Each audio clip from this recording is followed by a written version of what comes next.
Hello guys, welcome back again my channel. आप जानते हैं इसके पहले मैंने जीएसटी का इंट्रोडक्टरी पार्ट अपलोड कर दिया है। उस पार्ट में जीएसटी क्या है, जीएसटी का रेट स्लैब क्या क्या है, जीएसटी का एडवांटेज क्या है और कौन सा ऐसा आइटम है जो जीएसटी से एग्जम्प्टेड है, ये सारे पॉइंट मैंने उस वीडियो में डिस्कस किया है। आज हम इनपुट जीएसटी, आउटपुट जीएसटी और क्लासिफिकेशन ऑफ जीएसटी के बारे में बात करेंगे। जैसे आपका हो गया सीजीएसटी, एसजीएसटी और आईजीएसटी। तो देखिए, पहले हम इनपुट जीएसटी और आउटपुट जीएसटी के बारे में बात करेंगे। तो आप जानते हैं कि जीएसटी परचेज और सेल के ऊपर होता है, ठीक है। तो देखिए, हम जब परचेस करेंगे तो सिंपली हम क्या करेंगे, इनपुट जीएसटी लगाएंगे। जब हम सेल करेंगे तब हम आउटपुट जीएसटी कलेक्ट करेंगे। किस तरह से, मान लीजिए मैं एक बिजनेसमैन हूँ, मैंने माल परचेस किया सेल करने के लिए। जब हम माल परचेस करेंगे, मान लीजिए किसी से परचेस किए, राम से परचेस किए मान लीजिए, तो राम को हम जीएसटी ऐड करके ही पेड करेंगे। किस तरह से, देखिए, मान लीजिए माल मैंने खरीदा राम से, परचेस किया 100 रुपीज़ का, उसमें हम इनपुट जीएसटी ऐड करेंगे। Input GST,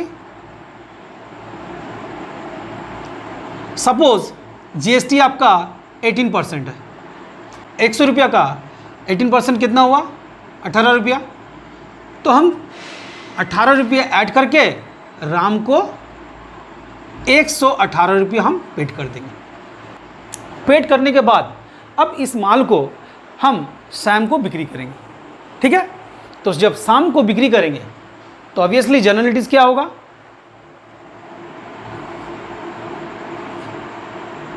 Sam account debit to sale account, ठीक है, टू सेल अकाउंट। अब देखिए माल हम खरीद रहे हैं 100 रुपया का, जब उसे बेचेंगे सैम को तो हम जरूर वैल्यू ऐड करेंगे उसमें। अब माल का दाम हो जाएगा 200 रुपया, ठीक है, हम वैल्यू ऐड कर दिए 100 रुपया और इसके ऊपर हम आउटपुट जीएसटी कलेक्ट करेंगे। इससे सैम से टू आउटपुट जीएसटी, ये भी 18% ही है, धर लीजिए। तो 200 रुपये का 18% कितना हुआ, 36 रुपया। तो सैम हमें कितना देगा, 236 रुपये देगा, ठीक है। अब देखिए, जब मैंने माल परचेस किया तो मैंने 18 रुपया जीएसटी पहले ही दे दिया। उसके बाद जब हम माल बेच रहे हैं, दोबारा हम जीएसटी कलेक्ट कर रहे हैं, तो गवर्नमेंट को हम डबल तो जीएसटी पेड करेंगे नहीं। तो गवर्नमेंट ने सिंपली कहा है कि भैया तुमको पेड नहीं करना होगा, तुम सेट ऑफ करके ही हमें पेड करो। कैसे, देखिए हम अब सेट ऑफ कर रहे हैं। किस तरह से सेट ऑफ करेंगे, आउटपुट जीएसटी कितना है, 36 रुपया माइनस इनपुट जीएसटी 18 रुपया। तो गवर्नमेंट को कितना पे करना पड़ेगा, सिंपली 18 रुपया। इसीलिए ये जो इनपुट जीएसटी है ये क्या है, एसेट्स है, ठीक है। और ये जो आउटपुट जीएसटी है ये क्या है, लायबिलिटी है, ओके। क्योंकि हमें पे करना पड़ेगा गवर्नमेंट को और इनपुट जीएसटी हमें मिल जाएगा। तो चलिए कुछ एक एग्जांपल लेकर हम इनपुट जीएसटी और आउटपुट जीएसटी को समझते हैं। तो देखिए, फर्स्ट ट्रांजैक्शन क्या है, परचेज गुड्स फ्रॉम राम ₹10,000, ठीक है। राम से गुड्स परचेस किए 10,000 का। तो इसका जनरलिटीज कर लेते हैं। जब हम माल परचेस करेंगे तो सिंपली क्या होगा, परचेज अकाउंट डेबिट। अब इसमें हम जीएसटी लगाएंगे, क्योंकि माल परचेस कर रहे हैं, हम जीएसटी लगा के पेड करेंगे। कौन सा जीएसटी लगेगा, input GST, account debit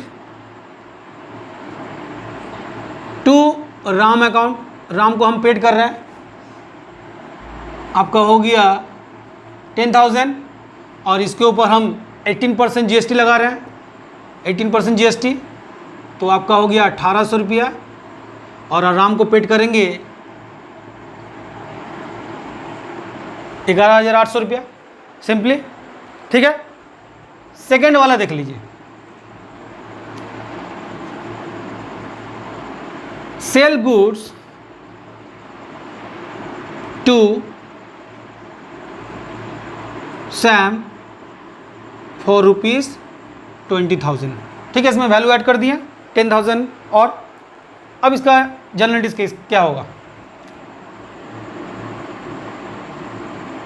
same account debit, ठीक है, टू सेल अकाउंट, सेल कर रहे हैं। अब इसके ऊपर हम क्या करेंगे, आउटपुट GST लगाएंगे, आउटपुट GST कितना है 18,000 सॉरी, आउटपुट GST कितना है 18%, तो सेल कितना हुआ 20,000 और 18% GST लग रहा है, इसका मतलब क्या है 3,600 रुपया। और सैम को कितना पेड करना है 23,600 रुपया। समझ में आ रहा है कि जब हम परचेस करेंगे तो हम इनपुट GST पेड करेंगे और जब हम सेल करेंगे तो हम आउटपुट GST कलेक्ट करेंगे, किससे, सैम से। ठीक है, थर्ड ट्रांजैक्शन देख लीजिए क्या है। देखिए अब तो परचेस हो गया, परचेस पसंद नहीं आया, सिंपली क्या हुआ, राम को हम सब माल रिटर्न कर दिए। थर्ड पॉइंट है परचेज रिटर्न टू राम, ठीक है, ₹10,000। इसका जनरलिटीज क्या होगा, अब हम माल परचेस किए तो purchase account debit to Ram, अब हम माल रिटर्न कर रहे हैं राम को तो obviously Ram account debit, Ram account debit to purchase return,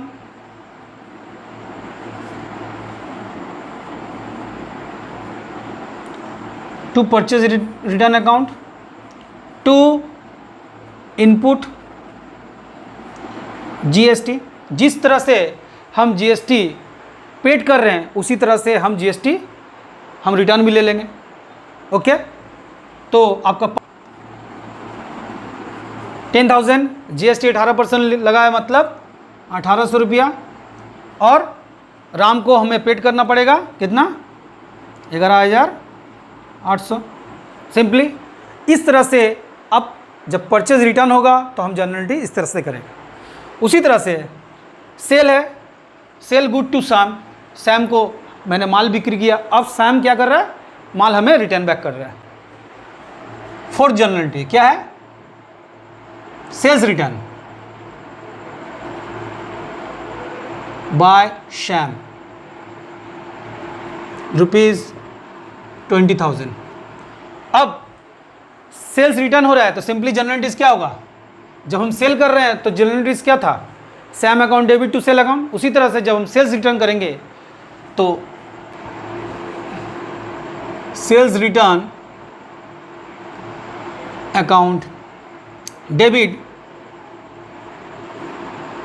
output GST account debit to same account. Simply sales return कितना है 20,000, उसमें 18% GST लगा है 3,600 और सैम को रिटर्न करना पड़ेगा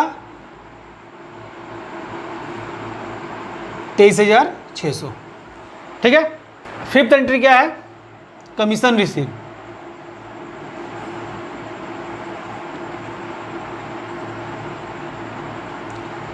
फॉर ₹20,000। ठीक है, कमीशन रिसीव हो रहा है तो सिंपली क्या है, जनरलिटीज क्या होगा,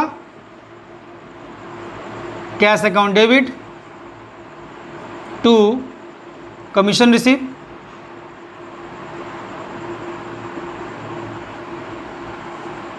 टू आउटपुट जीएसटी 18% लगा हुआ है, 20,000, 18% का 3600, और कैश कितना रिसीव हुआ 23,600। ठीक है, तो जब हम कमीशन रिसीव करेंगे तब हमें सेल्स की तरह हम आउटपुट भी इसमें कलेक्ट करेंगे। ठीक है, तो ये आपका हो गया किस तरह से हम इनपुट जीएसटी और आउटपुट जीएसटी लगाएंगे। अब हम नेक्स्ट टॉपिक पर चलते हैं, वो है क्लासिफिकेशन ऑफ जीएसटी।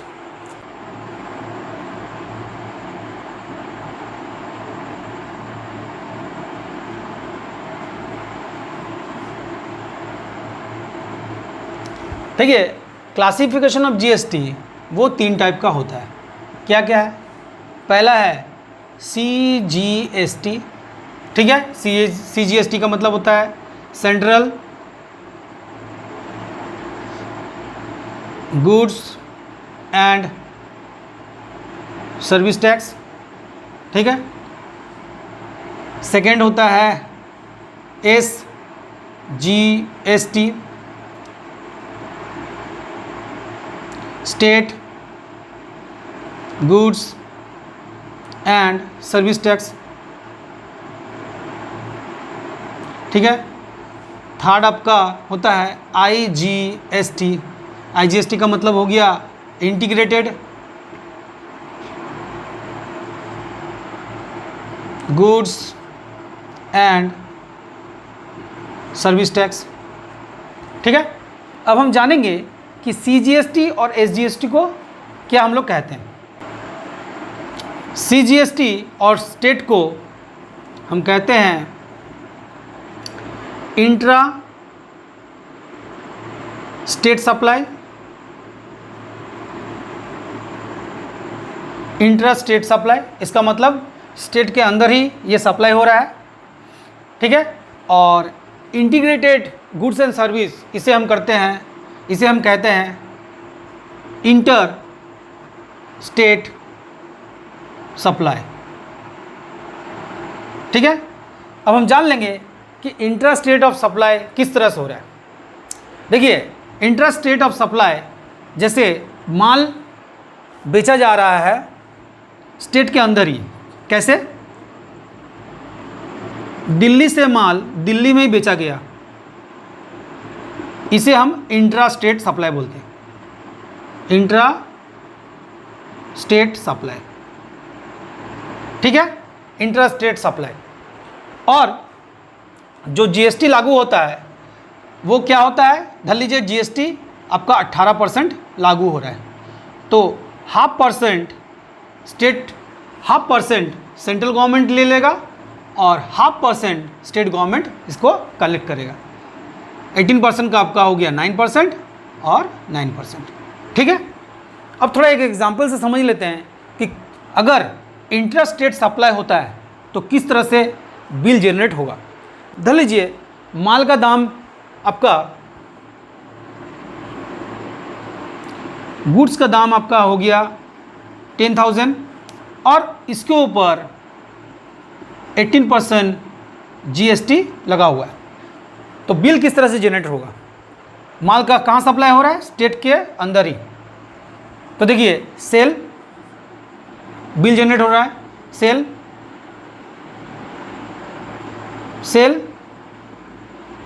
10,000, इसके ऊपर हम ऐड करेंगे सीजीएसटी 9%, आपका हो गया 900, और एसजीएसटी 9%, 900, तो आपका टोटल माल का दाम कितना हुआ?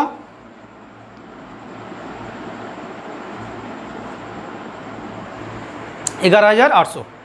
तो इस तरह से बिल जनरेट किया जाता है। जब हम इस तरह से बिल जनरेट किया जाता है जब हम इंट्रा स्टेट सप्लाई करते हैं, दिल्ली से दिल्ली या वेस्ट बंगाल से वेस्ट बंगाल। ठीक है, अब हम समझ लेंगे कि इंट्रा स्टेट सप्लाई क्या होता है। देखिए इंट्रा स्टेट सप्लाई कैसे समझेंगे? दिल्ली से अगर बाहर में माल सप्लाई होगा वेस्ट बंगाल में। इसी को हम, इस सप्लाई को हम इंट्रा स्टेट सप्लाई कहेंगे। ठीक है। अब इंट्रा स्टेट सप्लाई का बिल किस तरह से जनरेट होता है? ध्यान लीजिए, माल का दाम, माल खरीदा गया, कॉस्ट प्राइस या गुड्स प्राइस, ध्यान लीजिए इसका दाम हो गया आपका 10,000 और इसके ऊपर 18% का GST लगाया हुआ है। तो बिल किस तरह से जनरेट होगा? ध्यान लीजिए, देखिए बिल जनरेट हो रहा है, सेल 10,000, इसके ऊपर IGST ऐड हो रहा है, ऐड IGST 18% का 1,800 रुपया। माल का दाम आपका हो गया 11,800। ठीक है। अब इंट्रा स्टेट में फ़ायदा किसको किसको मिल रहा है? इंट्रा स्टेट में फ़ायदा किसको किसको मिल रहा है ये समझ लीजिए। IGST लग गया है 18%, इसका मतलब 1,800 रुपया IGST लगा हुआ है। तो देखिए ये 1,800 रुपया, दोनों 1,800 रुपया दो भाग में डिवाइड हो जाएगा। कैसे?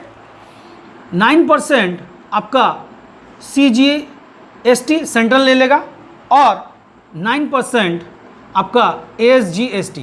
अब ये SGST में कौन लेगा? SGST में कौन लेगा? ये तो सेंट्रल ले लिया। अब देखिए इंपॉर्टेंट न्यूज़ क्या है, ये जो 9% है ये दो स्टेट तो लेने नहीं पाएगा। देखिए माल एक स्टेट से दूसरे स्टेट में गया है, ठीक है, 0.5% CGST गवर्नमेंट ले रहा है, सेंट्रल गवर्नमेंट, और 9% CGST तब कौन लेगा? दिल्ली लेगा या वेस्ट बंगाल? तो देखिए सिंपली क्या है इसमें, जहां माल सप्लाई होगा, जहां बिक्री होगा, उसी जगह में SGST उस स्टेट को मिल जाएगा। इसी वजह से दोनों स्टेट को दोनों तरफ से फ़ायदा हो रहा है। एक तरफ फ़ायदा हो रहा है दिल्ली को, क्योंकि उसको मैन्युफैक्चरिंग यूनिट उसने बनाया है तो गवर्नमेंट से सपोर्ट मिला है, और वेस्ट बंगाल को भी 9% टैक्स मिल जा रहा है। तो आपको सिंपली समझ में आ गया होगा CGST, SGST और IGST क्या है। थैंक यू, आज के लिए इतना ही। आई होप ये वीडियो आपको समझ में आया होगा। अगर मेरा वीडियो आपको अच्छा लगता है तो प्लीज़ लाइक, शेयर और कमेंट करना भूलिएगा मत। मिलते हैं नेक्स्ट वीडियो में। Thank you, bye bye.